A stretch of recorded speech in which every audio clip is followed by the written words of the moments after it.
Let's just say I'm both proud and gutted at the same time.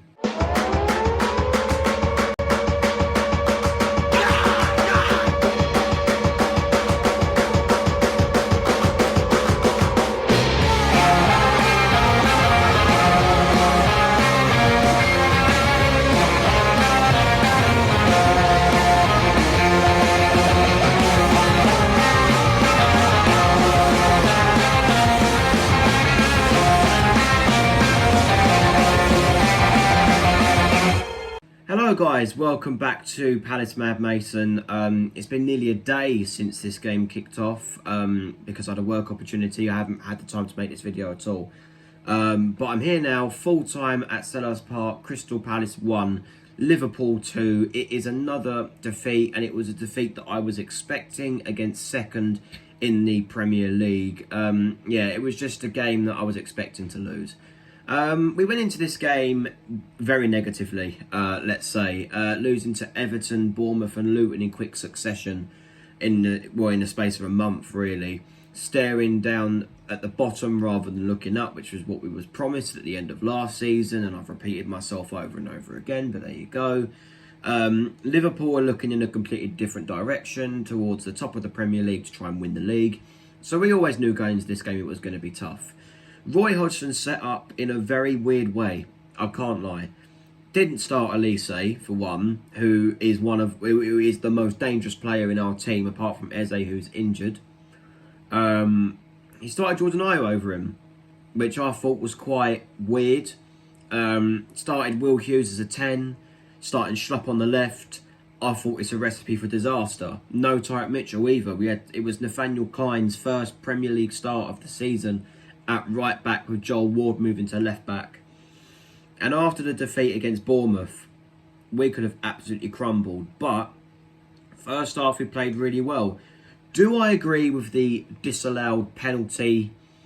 Yeah, it's a foul on Endo from Will Hughes. You know, the actual tackle was a penalty, but Will Hughes made the foul. So yeah, that wasn't good. That was not good. Liverpool weren't great. They didn't have a lot of chances. They had one shot on target, I think, in the first half. It didn't help for us that Alisson turned into a Greek god, making that save from Lerma. I've never seen a save like it. So you know what, Alisson? Fair play. Fair play to you, mate. In the second half, we had a penalty that I think was rightfully given.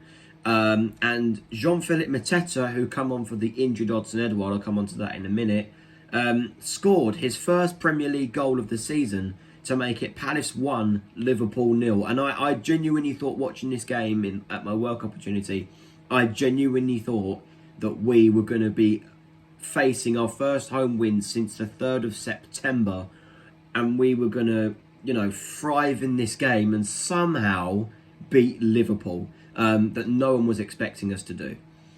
But then Jordan Ayew gets sent off. Now this is the main talking point. The first yellow card, I don't think is a yellow card, but I can see why he's given it. I can see why he's given it. It's not a completely outrageous decision. The second one is a yellow card.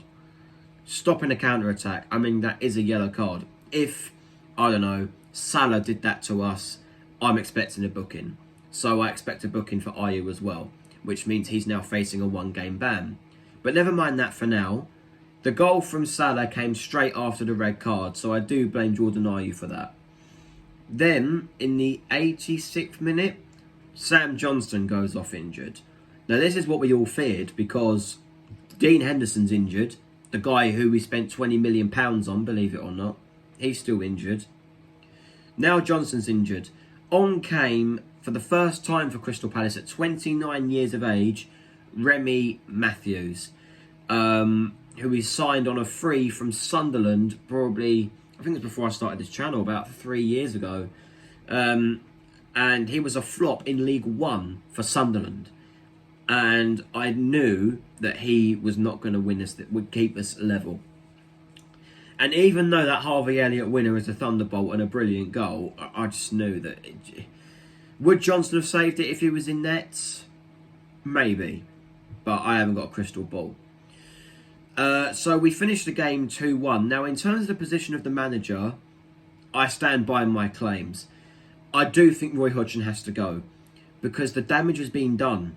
We've lost to Bournemouth, we've lost to Everton, we've lost to Luton, got a draw against West Ham where I didn't think we played all that well. Now we've lost to Liverpool. Even though we did play a lot better, we're now going into a game against Manchester City with a third choice goalkeeper, so no Johnston or Henderson, probably no Mitchell, no Eze, no Decore, no Ayew and no Edouard. So what's that team going to be? Either Whitworth or Matthews in goal, a back four of Joel Ward, Anderson, Gahey and Klein, a midfield two of Lerma and Richards, a front three of Schlupp. Who are you going to put at cam? Will Hughes against Manchester City away from home. And on the right is Elise, and up front is Mateta. There's no way we're going to come away from the Etihad with anything. If we do, then I congratulate Palace, and I take back pretty much what I've said for the majority of this season, because it has been poor. This season has been poor. And what concerns me even more as well is that Bournemouth got that unbelievable win at Manchester United, so I give them a lot of credit as well. They got 3 points. Sheffield United got 3 points. Burnley got a point. Forest got a point. We're now 15th in the league. I think we're 6 points above the bottom three. It's not looking good. Man City away. Brighton at home. Chelsea away. Brentford at home. It's not looking good. It's genuinely not looking good. So yeah, we finished 2-1. I am devastated because we didn't deserve to lose that game, but we still lost. So yeah, what Roy Hodgson's been coming out with recently as well, because I didn't talk about it on this channel about us being spoiled. He apparently apologised about it. But he also apologised for for just criticising the youth to the hilt. But what does he do out of pity? He doesn't play them. They're still on the bench. So his feelings are still there. So I don't know if his feelings are still there about us. I don't trust him. I do not trust him as my manager. And for that reason, I want him out. It's simple as that. It is simple as that. He's not taking this club forward. Which I said back in July that he wouldn't. We're now in December. I thought I'd be sat here saying this sort of thing in March, April time. We're in December. So yeah, guys, like, share and subscribe to Palace by Mason as always, please, if you can. It would massively help me out. We're nearing 1,400 subs as well, so it would be great to get to that milestone before Christmas. So yeah, like, share, subscribe. I'll see you for the Man City review.